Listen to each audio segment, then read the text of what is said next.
Fundador e sócio-diretor da EcoIT, Vinícius Durbano trabalha há mais de 15 anos com tecnologia da informação e cibersegurança e há 10 anos está à frente da EcoIT. Foi um dos pioneiros em computação em nuvem no Brasil e ajuda profissionais de TI na proteção de dados e no combate ao crime digital, para que não sejam reféns de criminosos digitais e outros riscos cibernéticos.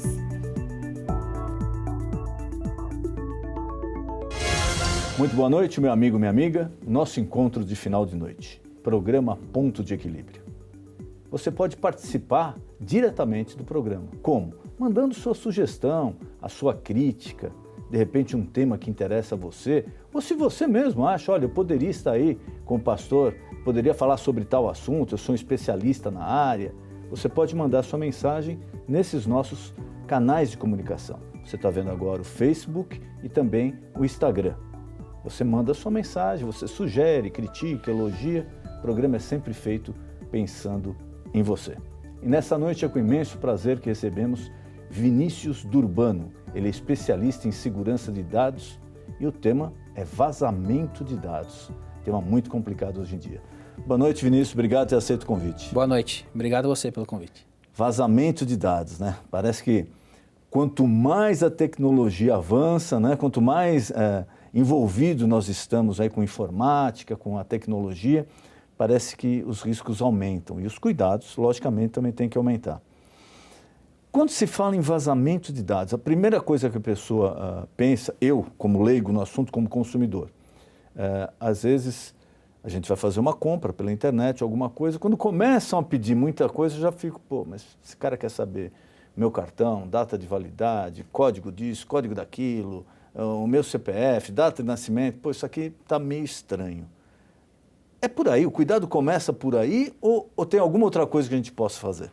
Sim, realmente, o cuidado ele começa pelos nossos dados pessoais, né? Então, a forma que a gente trata os dados, protege e até o risco de vazamento dos nossos dados como pessoa física, vamos dizer assim, é a primeira preocupação sempre.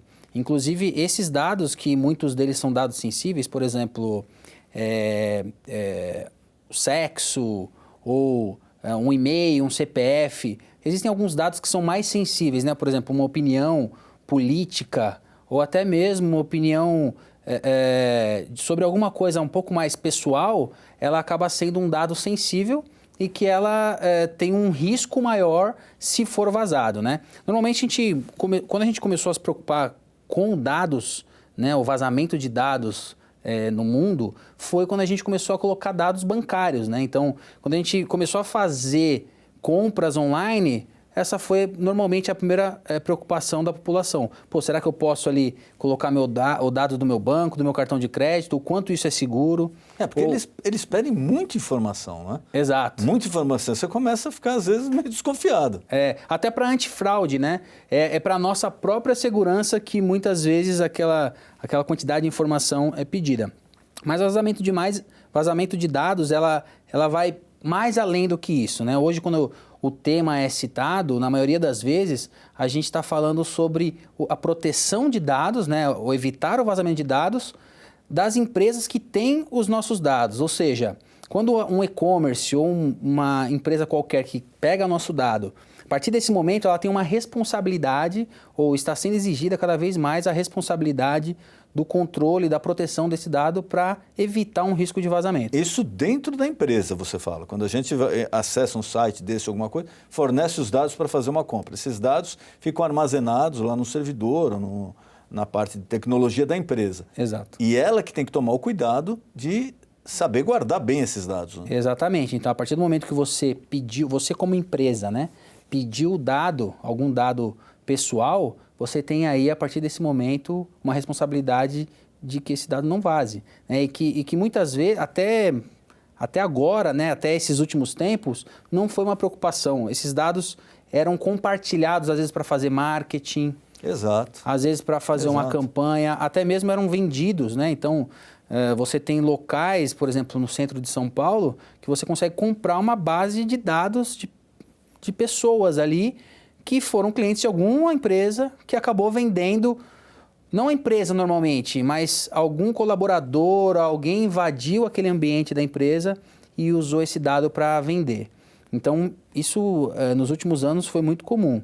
Agora, principalmente com o mundo inteiro se preocupando com privacidade, principalmente por conta de uma lei europeia, que é a GDPR, que é uma lei geral de proteção de dados da Europa, e dos Estados Unidos também tem uma outra lei de privacidade, o mundo inteiro está se movimentando com relação a isso. Elas começaram, essa questão de proteção de dados, que o objetivo é evitar o vazamento, começou a ser mais dito. E aqui no Brasil a gente também tem uma iniciativa, na verdade uma lei que foi sancionada pelo Temer e que está prevista para entrar em vigor em agosto de 2020.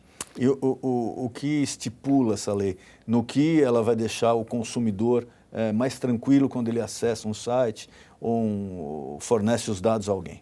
Legal. Essa lei ela foi bastante baseada na lei europeia, né? Mas ela foi adaptada para a realidade do Brasil. Mas ela, por exemplo, ela estipula que a empresa ela deve avisar caso um vazamento, avisar para uma instituição do governo, caso um vazamento tenha acontecido.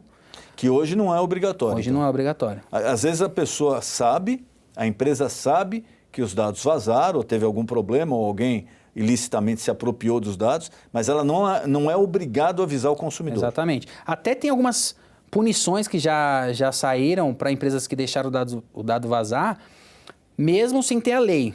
Mas aí são leis mais segmentadas, dependendo da área. Por exemplo, na área financeira, empresas do banco, por exemplo, ele tem algumas leis já do mercado financeiro que obrigam a proteger os dados. Agora, essa lei ela vem para se aplicar a todas as empresas, desde um condomínio até um café ou uma empresa, uma instituição governamental, qualquer instituição, ela vai ter ali a obrigação de controlar. E aí, uma das coisas é que ela tem que avisar caso tenha vazado, mas principalmente existem algumas normas que fazem com que ela siga uma linha de proteção para evitar esse vazamento, claro, né? Então, agora, cada vez mais, as empresas vão ter que colocar isso em pauta estratégica da empresa, porque as multas são bem altas, assim. Para você ter uma ideia, a multa ela vai de 2% do faturamento anual da empresa. Que via de regra um monte de dinheiro, né? Muita muito coisa. Dinheiro, porque se a gente for falar de margem de lucro, dependendo do produto e tal, 2% é muito dinheiro. Muita coisa. Que o teto é 50 milhões de reais. Ou seja, você pode falir muitas empresas aí só pelo fato de vazamento. Então, quer dizer, você começa a trazer à tona melhores práticas de segurança de dados, segurança da informação e também de compliance jurídico, esse tipo de coisa, que já vem há muito tempo sendo dito, né? Então, por exemplo, ISO 27001 é uma norma de proteção de dados e segurança que já existe há muitos anos, né? Ou melhores práticas de TI. Então, uma área de tecnologia ou uma área de segurança, ela tem lá, tem que fazer o backup, tem que proteger a rede aqui para não vazar dados, tem que fazer treinamento de segurança para as pessoas estarem conscientes de que, por exemplo, um pendrive que ela leva para casa pode ser um vazamento de dados. Lógico. Né? Tem até uma pesquisa que fizeram, na verdade foi um laboratório que fizeram, onde colocaram vários pendrives espalhados assim perto de um escritório, né? Espalhado na rua, para justamente identificar quem eram as pessoas ou se as pessoas iam pegar aquele pendrive. O que você faz normalmente? Vai ver o que tem dentro. Curioso, né? Vou ver o que tem dentro. E esse pendrive espetado, ele era um vírus que possibilitava ali um ataque, um possível vazamento de dados. Então, quer dizer, você tem ali a questão das pessoas, que pode ser um ponto forte ou um ponto fraco para vazamento, porque essa mesma pessoa, ela pode também pegar um pendrive dela, espetar, baixar alguns e-mails, coisas confidenciais, o dado, um cadastro, tudo que ela quiser e levar embora, né? Intencional ou não, né? Com má fé ou não. Mas o fato é que o vazamento ele acontece muito facilmente. Né? E é importante, agora também falando como consumidor, é importante para a empresa passar essa credibilidade para o consumidor. Eu falo isso até um caso particular meu, uns anos atrás, eu recebi uma mensagem de uma administradora de cartão de crédito dizendo que tinha concluído o meu pedido para trocar o endereço da fatura, para colocar 2 cartões adicionais, etc. Eu não tinha pedido nada daquilo. Eu liguei para a administradora, aí comecei a explicar, a moça falou, não, agora eu vou passar o senhor para o departamento de segurança. Aí me fizeram, sei lá, mais de 10 perguntas para acreditar que eu era eu. Né? Sim. Até então não estavam acreditando. Aí quando chegaram à conclusão, ele falou, olha, nós vamos cancelar porque alguém ligou aqui e pediu tudo isso. Eu falei, mas peraí, você fez essas mesmas perguntas que você fez agora a mim, você fez a ele? Acho que sim. Eu falei, então porque tem alguma coisa errada. Se para provar que eu sou eu, você está me questionando aqui até a cidade onde eu conheci a minha esposa, como é que uma pessoa liga aí, cancela, troca o endereço, pede 2 cartões adicionais e vocês fazem? Não, nós inclusive já estamos mandando outro para o senhor. Eu falei, não, você pode esquecer, eu não quero mais o cartão. Eu não quero mais. Porque ele não passou a credibilidade. Não passou a credibilidade, exatamente. A empresa ela vai ter cada vez mais se preocupar com isso, porque você tem, de um lado, a empresa tentando fazer um processo de segurança e de identidade, né? Saber, um dos maiores desafios da tecnologia hoje é a questão da identidade. Saber quem é quem, né? Saber que a pessoa que está acessando o banco é ela mesmo, saber que a pessoa que está no caixa eletrônico é ela. Então, você vê, por exemplo, identidade por biometria, né? Quando a gente coloca nossa digital lá, quer dizer, é uma forma, um mecanismo de segurança para aumentar as chances de que a pessoa que esteja ali seja realmente ela. Então, é um desafio para a empresa. Do outro lado, tem os criminosos, que eles estão conhecendo esses mecanismos de segurança. Estão 24 horas pensando nisso, né? E eles estão, normalmente, à frente de quem está protegendo, né? Então, só após uma vulnerabilidade descoberta, muitas vezes, é que a proteção acontece.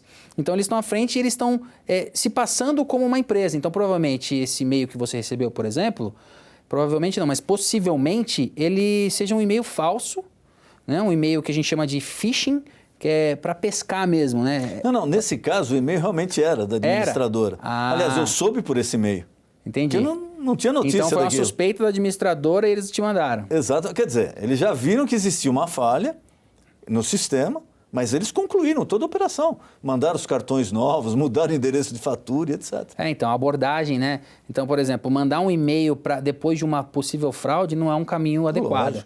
Né? Então, você tem que ligar, tem que ter um processo que nós, como consumidores, a gente tem que sentir confortável, né? Porque a gente é leigo, querendo ou não, independente de se trabalhar com tecnologia ou não, quem é o comandante ali da segurança é a empresa que está ali que você colocou seus dados, que você confiou os seus dados, né? Então, esse tipo de coisa, por exemplo, nesse exemplo que você deu, com a Lei Geral de Proteção de Dados brasileira, que é a LGPD, ela vai possibilitar que você, por exemplo, fale para essa empresa excluir os seus dados. Fala, não quero mais o cartão e eu quero que você exclua todos os meus dados da sua base.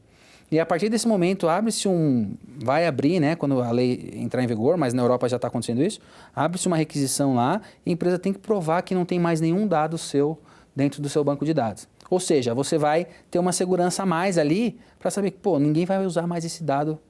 Pelo menos a partir dessa empresa, ninguém mais não vai vazar daí, porque se ela está tratando eu, que sou cliente, dessa forma, o que garante que ela está protegendo os meus dados ali, né? Lógico. Então, o consumidor, a ideia é que cada vez mais o consumidor, né, e nós como pessoas e usuários de vários serviços, estejamos no controle da privacidade, porque é o que hoje a gente não tem, né? Então, a gente tem muitos dados públicos, pessoais públicos, né, nas redes sociais, por exemplo. Inclusive, os criminosos usam, né, as informações de rede social, onde você foi jantar, onde você foi... Mas também, eu acho o seguinte, tem gente que coloca no Facebook até, olha, só falta colocar, estou indo ao banheiro. Porque é tudo, né? Olha, vou sair, vou ao shopping tal, estou tomando um suco de laranja, saí com o meu cachorro para passear, estou indo trabalhar, voltei do trabalho. Parece que ela está prestando conta no Facebook. Exatamente. Né, da vida dela. Exatamente. E essa rotina, né, infelizmente, é uma coisa de uma evolução tecnológica. Novidade gera uma excessiva utilização, né? Muitas vezes. Exato. É natural, historicamente, mas os criminosos se aproveitam disso, né? Então, hoje tem uma coisa que se chama engenharia social, que é justamente identificar um perfil dessa pessoa, identificar alguns padrões e depois usar dessas informações para aliciar. Então, para simular que é uma empresa, simular que é um parente, que é um colega de trabalho, para pedir transferência bancária, para conseguir senha de alguma coisa. Então, para realmente fazer com que aquela pessoa responda a alguma requisição do criminoso. E veja, é uma coisa perigosa, porque recentemente fizeram até um quadro ali, foi gravado no centro da cidade. Eles fizeram uma tenda como se a pessoa fosse uma pessoa que adivinhasse o passado, o futuro, etc. Legal. Então, as pessoas entravam, ele lá caracterizado, né, vestido de uma forma diferente, começava a falar, olha, seu nome é esse, você trabalhou em tal lugar, você foi casado, teve 2 filhos. E a pessoa vai se impressionando, se impressionando, se impressionando. Aí no final ele pergunta, você sabe por que eu sei de toda a sua vida? A pessoa fala, não, assustado. Aí cai uma proteção e aparece atrás o Facebook do entrevistado. Quer dizer, ele fala, eu peguei todas essas informações aqui no seu Facebook. É público. Então ele fica com um ponto, a pessoa fica falando, olha, ele tem 2 filhos, olha, o filho estuda em tal lugar, olha, ele viajou ano passado para tal lugar. E a pessoa ia falando, quer dizer, tudo pelo Facebook da pessoa. E também vários detentos já falaram isso, né? Bandidos falaram, não, nós planejamos o assalto, nós planejamos o sequestro, acompanhando as redes sociais da pessoa. Exatamente. Então isso é cada vez... E a gente esquece que a gente postou ali, né? Exato. Então fica público. Então é sempre... essa questão de vazamento de dados, ela começa sempre pela pessoa mesmo, né? O como você trata a sua segurança e os dados, né? Por que vazamento de dados está sendo tão falado agora e cada vez mais vai ser falado? Porque o dado hoje ele tem um valor muito maior do que há tempos atrás, né? Então... é o novo petróleo, vamos dizer assim. Então, o dado ele vale muito. Tanto o seu dado público, né, não precisa ser um dado confidencial. Um dado público, por exemplo, homens de tal idade que vão para o centro da cidade tal dia. Isso é uma informação valiosa, dependendo do contexto que ela é colocada, né? Então, se for para uma empresa, por exemplo, que o público-alvo dessa empresa, né, seja homens nesse com mais perfil, de 40 anos, etc., ela vai valer muito aquilo. dinheiro. Né? Então, quer dizer, é uma informação. Agora, essa informação ela ainda é anônima, ok. Agora, e as informações confidenciais? Né? Você consegue ver, por exemplo, em redes de venda de dados, que cada CPF tem um valor lá. Que se você conseguir um CPF com todos os dados, esse tipo de coisa, tem um lugar que a pessoa vai lá e vende. Então, quer dizer, existe um mercado de dados. Né? Sem falar na concorrência, né, de empresas. Então, por exemplo, um e-commerce que você sempre foi cliente. Se um outro e-commerce descobrir que esse foi vazado, esse concorrente pode abrir essa informação, né, e isso vira público e prejudicar o concorrente. Ou seja, a proteção de dados nesse caso, ela acaba sendo mais uma vez estratégica porque ela pode tirar a credibilidade da sua empresa. Né? Então, quer dizer, você tem aí uma preocupação a mais para ter como empresa, né, falando. A gente sempre fala dos cuidados que a gente tem que tomar e eu quero voltar a esse assunto mais para frente com você, até para a gente passar as dicas aí, né? O nosso telespectador, cuidado com tal coisa, com outra coisa. Mas um fato que me deixou assim surpreso, e recentemente saiu no UOL, nos Estados Unidos, há uns 6 meses atrás, um rapazinho novo, mas com muita afinidade ali com informática, ele descobriu que o telefone, o iPhone, se nós estivermos aqui conversando sobre um assunto, você ou eu tivemos um iPhone, mesmo que não seja por telefone, se ele esteja só próximo, mas basta estar ligado, o tema da nossa conversa, ele pode ser captado pelo telefone e enviado a empresas que tratam daquele assunto. Vamos lá, um exemplo que aconteceu nos Estados Unidos. Ele estava falando com a mãe sobre um assunto de um jogo lá que ele queria, um brinquedo, uma coisa assim. Ele começou a receber mensagens no Facebook, no Instagram dele, da mãe também, sobre aquele jogo que ele tinha falado. E ele não digitou nada sobre aquilo, foi só sobre conversa, áudio dele com a mãe. Isso a gente vê relatos nesse último ano, e agora em 2019 também, a gente vê relatos que tem acontecido isso com várias pessoas.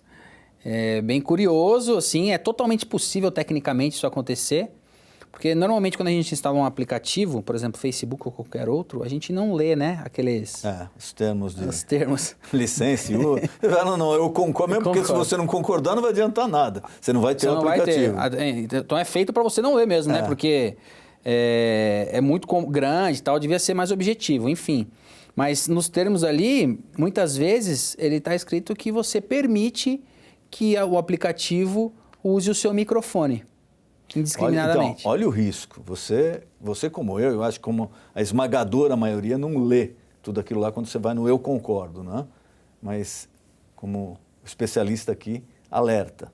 Você pode estar concordando que ele use o microfone do seu aparelho para captar dados. Exatamente. É uma invasão de privacidade absurda. Total, né? total. Inclusive, aqueles termos, eles são realmente grandes, mas quando você vai instalar um aplicativo, ele aparece, além do termo, alguns itens do que aquele aplicativo está habilitando no seu celular. E aí, se você for ver, são poucos itens, são nem 10 itens. Então, por exemplo, vamos supor que você está instalando o WhatsApp.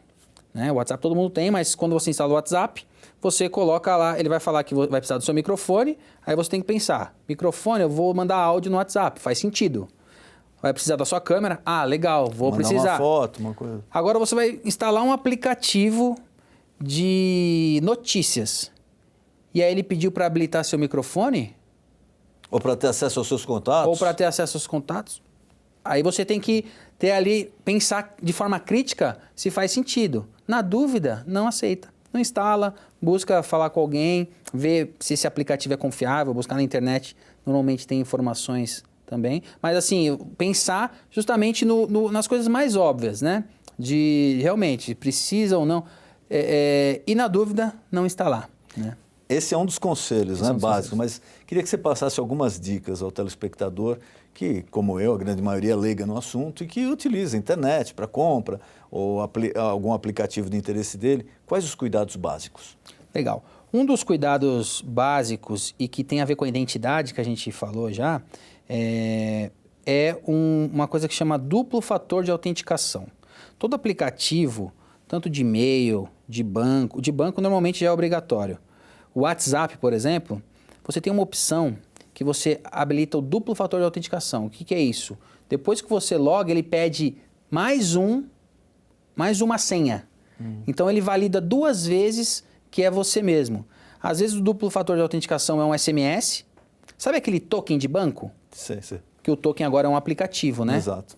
Então esse token é o segundo fator de autenticação, que valida que você é você mesmo. Quer dizer, ele manda uma outra mensagem dizendo, é você que está acessando mesmo? Exatamente. Então, no e-mail você pode fazer isso. No WhatsApp você pode fazer isso. No Facebook você pode fazer isso. Então, qualquer coisa que você acessa na nuvem, né, que é na web, ou um aplicativo, você normalmente tem esse duplo fator de autenticação. E você habilitando isso, você diminui muito os riscos de alguém se passar por você. E aí você já diminui o risco de alguém se passar por você, tanto no sequestro do WhatsApp, por exemplo, que está acontecendo muito, né? Ou seja, o seu WhatsApp é sequestrado por outra pessoa e essa outra pessoa se passa por você para falar com seus contatos. E aí ele tem acesso a todos os contatos, etc. Tem todos os contatos, aí ele pode... abre o leque para ele brincar ali. Pode causar prejuízos enormes na pessoa. Exatamente. Né? Porque hoje em dia muita gente trabalha pelo WhatsApp, né? Forma grupos de trabalho pelo WhatsApp. Isso. E querendo ou não, o WhatsApp não deveria ser uma ferramenta de trabalho, né? Porque primeiro que a gente não paga esse serviço e naturalmente quando você não paga um serviço, você não tem uma garantia de privacidade. Por exemplo, você não pode cobrar, você não contratou, então, né? Como que você vai exigir uma segurança ali? Mas de qualquer forma, a gente usa, né? Então, usar esse duplo fator de autenticação já ajuda muito a evitar esse risco. Agora, nas compras, por exemplo, ou coisas que você acessa pela internet, uma dica que é bastante tradicional e que ainda assim funciona é ficar de olho em coisas que estão escritas erradas. Então, por exemplo, se você tem lá um e-mail do Netflix que você recebeu, falando para você atualizar o seu cartão. Então, se você procurar ler ali aquele e-mail, pode ser que você encontre alguma coisa de ortografia errada. Isso é um sinal. Outra coisa, o domínio, né? Então, o que vem depois do arroba por exemplo, o nome da empresa, aquilo ali você tem que ficar de olho que muitas vezes os criminosos usam um nome parecido. Então, por exemplo, Netflix com 2 N's. Isso. É que ninguém na hora na correria Na hora passa ali você não batido. presta atenção. Então, mora no detalhe. E na dúvida, acessar o site da empresa. Na né? dúvida, acessar o site. Então, pegar aquele domínio ali, colocar, acessar o site, ver se é ele mesmo. Mesmo assim, pode ser que ainda tenha, mas na desconfiança, é bom sempre desconfiar. Porque hoje as coisas estão cada vez mais para enganar a gente mesmo. E eles usam estratégias de marketing, né? Para fazer isso. Então, é tudo realmente para estimular a gente a fazer aquilo. Então, vale sempre essa dúvida. Né? E aquelas perigosas, né? Olha, seu nome foi negativado. Se você não acessar agora aqui esse link, em 24 horas vai começar um processo executivo contra você. Ou se não, acesse aqui para ter um desconto de 50% na sua mensalidade da TV. Quer dizer, aquela história. Quando vem assim, muito rápido, para você ter que decidir rápido, duvide. Cheque antes, né? Exatamente. Normalmente, é bom a gente pensar que a gente não é tão sortudo assim. Exato. E também nem tão azarado assim. Então, né, dos dois lados, né? Nem ser muito pessimista, nem otimista e tomar esse cuidado. E acho que o ponto principal hoje é a gente habilitar esse duplo fator de autenticação. Buscar saber mais sobre isso de cada sistema, do seu e-mail principalmente e do seu WhatsApp. Você tem lá uma opção em configurações, habilitar duplo fator de autenticação, ele vai pedir uma senha para você e a partir desse momento você já se resguarda de várias coisas. Às vezes é aquela história, pode dar um pouco mais de trabalho? Pode. Mas é o preço que você tem que pagar para ter um pouco mais de segurança, né? Porque depois do que acontecer é difícil você reverter, né? Exatamente. Esse do WhatsApp, por exemplo, você só vai fazer quando você mudar de celular, que você vai ter que provavelmente digitar essa senha de novo. Então é bom anotar ali em algum lugar. Uma coisa de senha também, quando você cria uma senha, essa senha ela deve ser algo, deve ser uma escrita que não tenha uma ligação óbvia com você. O seu nome do seu pai, do seu filho. Exatamente, etc. data de nascimento. Então, esse tipo de coisa é óbvio. E existe um top 25 senhas, que é, por exemplo, ABC 123, 123 456, ou de 1 a 8. Esses tipos de senha, os robôs já automaticamente descobrem essa senha e você tem a sua conta ali invadida e seus dados vazados. É mais fácil de descobrir, né? Exatamente. Então, cuidar da senha também, criar uma senha mais difícil, alterar a senha de tempos e tempos. São coisas chatas, mas que a gente precisa se acostumar, porque a identidade cada vez mais vai ter um valor. E também quando você anotar, né, se você for anotar uma senha, nunca escrever senha. Então, vai anotar uma senha, escreve outra coisa, coloca miscelânea. Alguma coisa que não tenha nada a ver. Se você perder, pelo menos... Porque se alguém acessar seu computador ali, ele vai procurar fazer uma busca de senha e ele vai achar as suas senhas. E são tudo coisas que, às vezes, as pessoas acham que é coisa de Hollywood. Mas não é. Acontece todos os dias. Lá na empresa, por exemplo, a gente pega mais de 10 empresas por dia que acabaram de ser atacadas e sequestrados os dados, que é muito comum. Então, quer dizer, e pessoas físicas também isso acontece, né? Lógico que o foco sempre é onde o dado é mais valioso, costuma ser mais empresas, mas só se chega na empresa através de uma pessoa. Então, naturalmente, a pessoa também ela precisa cuidar dessa segurança aí. É só você pensar. No mundo inteiro tem milhares de pessoas tentando 24 horas por dia burlar a segurança. Exato. Então, todo cuidado ainda é pouco. Vinícius, queria mais uma vez agradecer a tua presença, nosso tempo está acabando. Obrigado. Queria colocar à disposição algum tema que eu não falei, algum recado que você queira passar ao nosso telespectador, fique à vontade. Legal. Bom, eu queria convidar todo mundo, os telespectadores, para acessarem o nosso blog. A gente produz um conteúdo, artigos e vídeos todas as semanas para justamente dar uma conscientização com relação à segurança digital, tanto para a pessoa física quanto orientado para a empresa. E o site é www.ecoit.com.br/blog.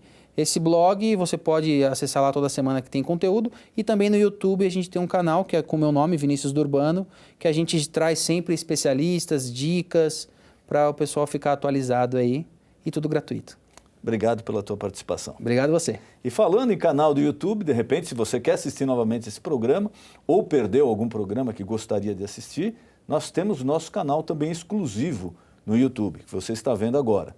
Acessando esse canal do YouTube, você encontra desde o primeiro programa até o mais recente. Ele é atualizado toda semana. O nosso encontro de final de noite, programa Ponto de Equilíbrio. Boa noite.